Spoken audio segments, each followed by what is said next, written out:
Assalamualaikum warahmatullahi wabarakatuh. Di video ini, saya akan memaparkan dan mempresentasikan hasil jawaban UTS mata kuliah evolusi.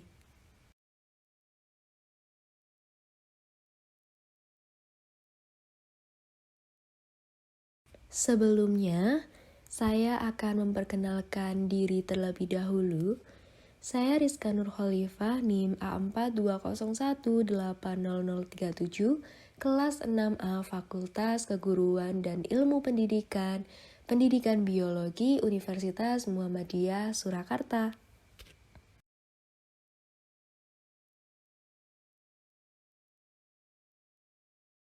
Masuk pada soal nomor 1. Beberapa teori evolusi tidak sesuai dengan keyakinan kita. Namun mengapa kita sebagai seorang muslim tetap perlu belajar evolusi? Nah, ini dari awal kemunculan teori evolusi Darwin pun telah memunculkan polemik dari berbagai kalangan naturalis atau ilmuwan, akademisi, maupun agamawan.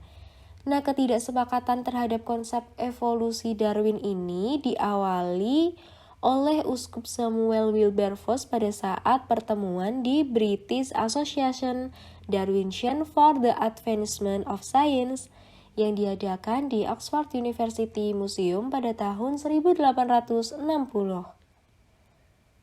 Nah, sebagai kalangan agamawan, banyak sekali yang menganggap kreasionisme sesuai dengan ajaran agama.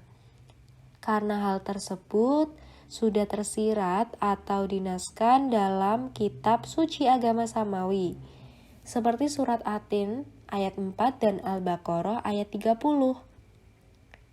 Kesahihan teori evolusi hingga sampai saat ini pun masih menjadi sebuah pembahasan yang belum menemukan sebuah konklusi.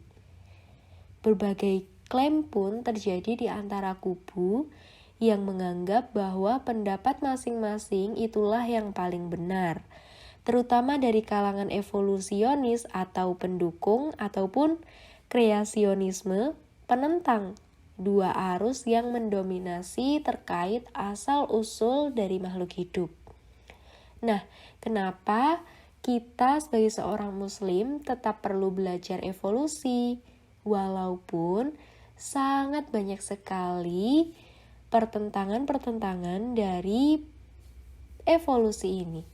Nah, evolusi tetap kita pelajari karena evolusi merupakan hal yang penting dalam studi sistematik. Karena bagian inilah yang paling berperan dalam semua proses yang akan kita pelajari. Proses evolusi mendasari semua organisme, dan ada banyak sekali faktor yang berperan dalam menentukan kesamaan dan perbedaan suatu spesies.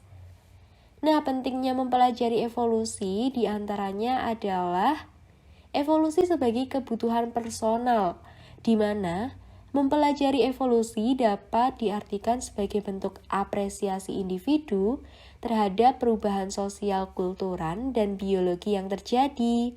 Selain itu, evolusi dapat mengapresiasi perbedaan yang ada pada manusia berupa keberagaman, dan evolusi dapat berupa suatu pengetahuan yang dihubungkan dalam pengetahuan ilmiah akademik.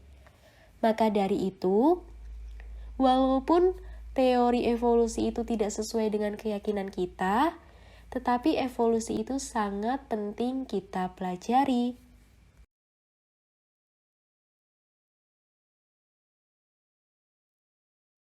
Masuk pada soal nomor 2.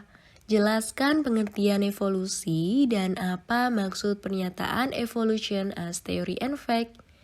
Nah, maksud dari pernyataan evolution as theory and fact adalah evolusi sebagai teori dan fakta. Di antara teori dan fakta, seseorang harus melihatnya dengan konteks yang mana yang akan dipakai. Karena banyak sekali para ahli yang mengatakan bahwa evolusi adalah teori sekaligus fakta. Untuk memperjelasnya, maka haruslah bisa membedakan antara teori dan fakta.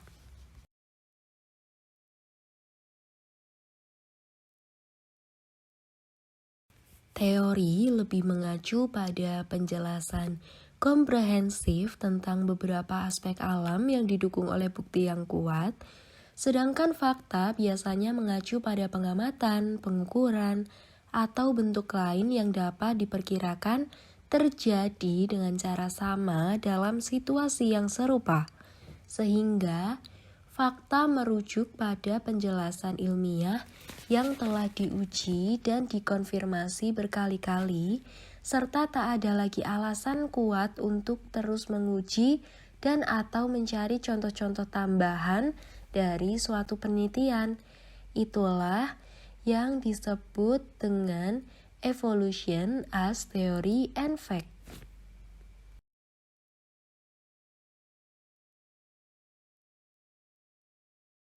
Oke, masuk soal yang terakhir yaitu soal nomor 3. Proses evolusi makhluk hidup melibatkan 5 mekanisme utama yaitu mutasi, rekombinasi gen, gen flow, genetic drift, dan seleksi alam.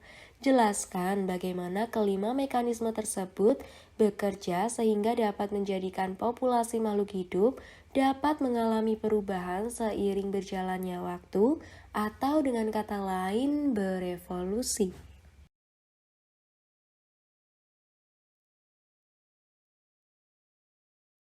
Nah, seperti yang tertera pada soal bahwa proses evolusi makhluk hidup melibatkan 5 mekanisme utama yaitu mutasi, rekombinasi gen, gen flow, genetic drift, dan seleksi alam. Nah, proses evolusi ini dimulai dari mutasi. Selanjutnya muncul alel ataupun sifat baru yang menyebabkan bertambahnya variasi pada genetik dalam populasi. Mutasi memberikan adanya variasi generasi ke generasi berikutnya, begitupun seterusnya. Dan secara tidak langsung akan terjadi genetic drift, yaitu proporsi alel dalam suatu populasi mengalami perubahan. Aliran gen atau gen flow merupakan peristiwa pindahnya atau pertukaran gen dari populasi ke populasi lain.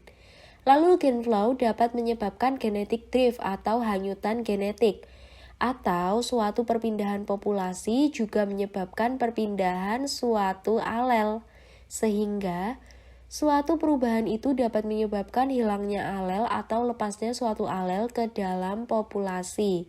Selanjutnya, rekombinasi gen. Dalam suatu populasi bisa terjadi karena adanya proses perkawinan. Nah, jika terjadi proses gen flow ini, maka ada gen baru yang baru masuk ke populasi dapat berekombinasi dengan gen-gen di populasi itu tadi dengan cara kawin. Seperti itu.